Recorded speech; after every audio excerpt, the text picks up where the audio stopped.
J'attends ici pour que ma vie change, lorsque les eaux se remuent, pour me redresser.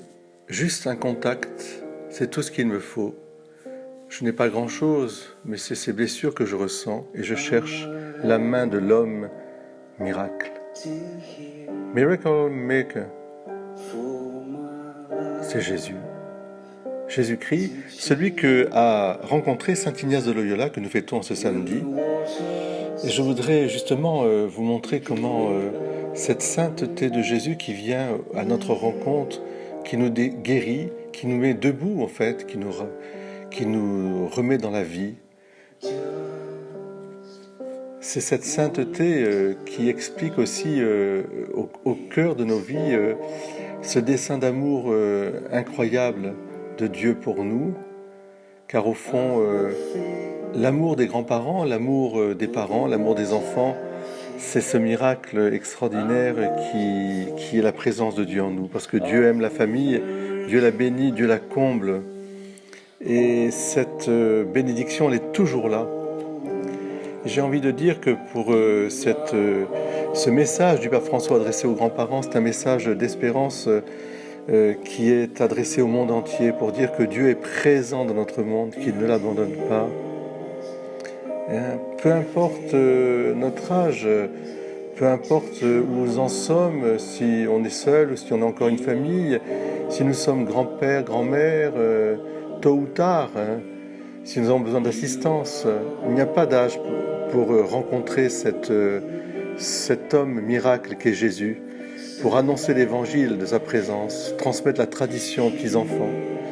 Mais il faut se mettre en chemin et surtout sortir de soi pour entreprendre quelque chose de nouveau.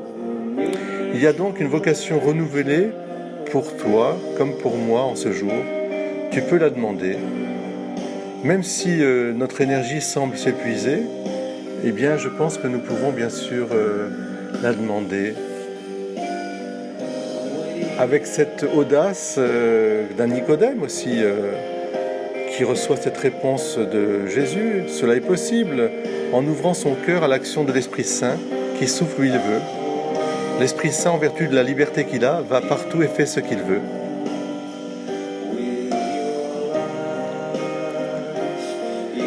En fait, personne ne se sauve tout seul, nous sommes tous débiteurs les uns des autres et tous frères. Eh bien, je pense que c'est cette perspective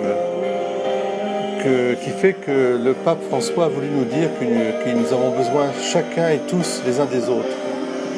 Alors je vous souhaite en ce samedi, saint Ignace de Loyola, qui avait fait l'expérience d'une vie aventureuse, d'une vie de guerrier, de soldat, avec tous ses excès, eh bien lui-même a été comme rappelé à Dieu pour donner sa vie aux autres.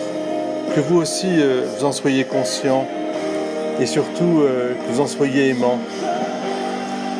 Je demande au Seigneur que, suivant son exemple, chacun de nous puisse élargir son cœur, le rendre sensible aux souffrances de tous, et en particulier de ceux qui vous sont proches, capable d'intercéder pour eux, parce qu'on ne redira jamais assez, la prière est la première des missions. Que chacun de nous apprenne à répéter à tous, et aux plus jeunes en particulier, ces paroles de consolation qui nous ont été adressées aujourd'hui. Je suis avec toi tous les jours. Allons de l'avant et courage, et que le Seigneur vous bénisse. Amen.